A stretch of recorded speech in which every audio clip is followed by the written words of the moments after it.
ഒന്നും പറയാനില്ല, ഒരു മാരക രജനി ചിത്രം. ഭാഷ, മുരട്ടുക്കാളെ, അണ്ണാമലൈ, പടയപ്പ, ശിവാജി, അരുണാചലം പോലുള്ള ചിത്രങ്ങളാണ് രജനീകാന്തിന്റെ രജനി സ്റ്റൈലിലുള്ള പ്രേക്ഷകർ ഇഷ്ടപ്പെടുന്ന സിനിമകൾ. ആ ലിസ്റ്റിലേക്ക് ഒരു പുതിയ ആളുകൂടി എത്തിയിരിക്കുകയാണ്, പേട്ട.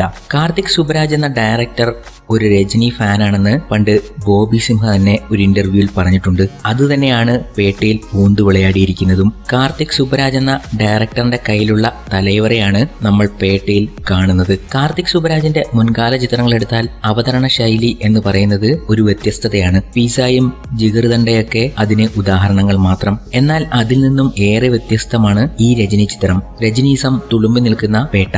സീൻ കോൺഫ്ലിക്റ്റുകളുടെയും ക്യാരക്ടർ കോൺഫ്ലിക്റ്റുകളുടെയും അയ്യരികളിയാണ് സാധാരണ കാർത്തിക് സുബ്രാജ് ചിത്രങ്ങളുടെ എൻഗേജിംഗ് ഫാക്ടർ. പേട്ടയും വ്യത്യസ്തമല്ല. പക്ഷേ ഇക്കുറി കാർത്തിക് എക്സിക്യൂഷൻ കോംപ്ലക്സ് ആകാതിരിക്കാൻ ചെയ്തൊരു കാര്യമുണ്ട്. ഒരു സിമ്പിൾ റിവഞ്ച് സ്റ്റോറി ആദ്യം തന്നെ എടുത്തിടുന്നു. കഥയുടെ ബേസിക് സ്ട്രക്ചർ ആദ്യം തന്നെ ഇതിലൂടെ റെഡിയാക്കി വെച്ചു. അവിടെ യാതൊരു പരീക്ഷണത്തിനോ പുതുമ കൊണ്ടുവരാനോ അയാൾ ശ്രമിച്ചില്ല. രണ്ട് ബാക്ക്ഡ്രോപ്പിലാണ് കഥ സെറ്റ് ചെയ്തിരിക്കുന്നത്. ഒന്ന് ഒരു ഹിൽ സ്പോട്ടിലും മറ്റൊന്ന് മുംബൈയിലും. രണ്ടിനും രണ്ട് തരം ട്രീറ്റ്മെന്റ് ആണ് സംവിധായകൻ ഉപയോഗിച്ചിട്ടുള്ളത്. അതുതന്നെയാണ് രജനിയുടെ രണ്ട് ലുക്ക് സിനിമയിൽ പ്രത്യക്ഷപ്പെടുന്നതും. ഇൻട്രോ സീനിന്റെയും ഇൻട്രോ സോങ്ങിന്റെയും കാര്യത്തിലും പുതിയ രീതികൾ കാർത്തികിന്റേത് വർക്കൗട്ട് ആകുന്നുണ്ട്. ഇത് രണ്ടിന്റെയും ബിൽഡപ്പും ഏറെ വ്യത്യസ്തമാണ്. രജനീകാന്തിനെ കൂടാതെ ചിത്രത്തിൽ അഭിനയിച്ചിരിക്കുന്ന മറ്റ് കഥാപാത്രങ്ങൾക്കും അവരുടേതായ സ്പേസ് ഉണ്ട്. സാധാരണ രജനി സിനിമകളിൽ അദ്ദേഹം എല്ലാവരെയും അടിച്ചൊതുക്കുകയാണ് ചെയ്യാറുള്ളത്. ഇതിലും അങ്ങനെയുള്ള കാര്യങ്ങളൊക്കെ ഉണ്ടെങ്കിലും ഓരോ കഥാപാത്രങ്ങൾക്കും അവരുടേതായ സ്ഥാനം ഉണ്ട് എന്ന ഡീറ്റെയിലിംഗും വളരെ വ്യക്തമാണ്.